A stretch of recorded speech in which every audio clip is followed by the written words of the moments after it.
पण फक्त 8 लाख प्रॉपर्टी वक्फ बोर्डाच्या या देशामध्ये 8.5 लाख प्रॉपर्टी आहेत आणि 2.5 लाख कोटी त्याची किंमत झालेली आहे. 2.5 लाख कोटींची या प्रॉपर्टी सरकारच्या जवळ असलेल्या त्या उद्योगपतींचा डोळा असतो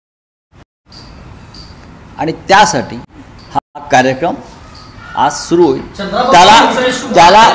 त्याला हिंदुत्वाचं जरी नाव दिलं असलं तरी याचा हिंदुत्वाशी अजिबात नाही आहे. उगाचच महाराष्ट्रामध्ये देशामध्ये हिंदुत्व काय संबंध आहे? देवेंद्र फडणवीस यांनी आमची शाळा घ्यावी, आम्ही येतो. देवेंद्र फडणवीस जर नवीन शंकराचार्य झाले असतील किंवा अन्य कोणी झाले असतील त्यांचे इथे शाळा घ्यावी, शिबिर घ्यावं, आम्ही ते शिबिर अटेंड करू की वक्फ बोर्डाचा आणि हिंदुत्वाचा काय संबंध आहे? शून्य संबंध आहे. वक्फ बोर्ड आणि प्रॉपर्टी, जिथे प्रॉपर्टी आहे तिथे हे हिंदुत्व आणतात. 370 कलम जम्मू काश्मीरमधून काढल्यावरती यांची आता जम्मू जाऊन संपत्ती घेऊ शकतो, जमीन घेऊ शकतो. घेतल्या का? घेतल्या. जमिनींचे गैरव्यवहार कुठे झाले? अयोध्येत झाले.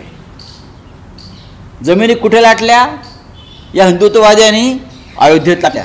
तिथे का वक्फ बोर्ड आहे? हिंदूंच्याच जमिनी, सरकारच्या जमिनी, देवस्थानाच्या जमिनी अयोध्येत लाटल्या.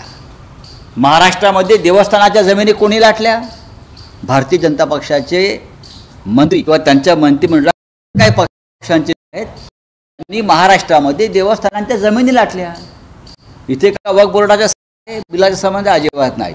देवेंद्रजी ह्याच्यावर बोलणार नाहीत. सूट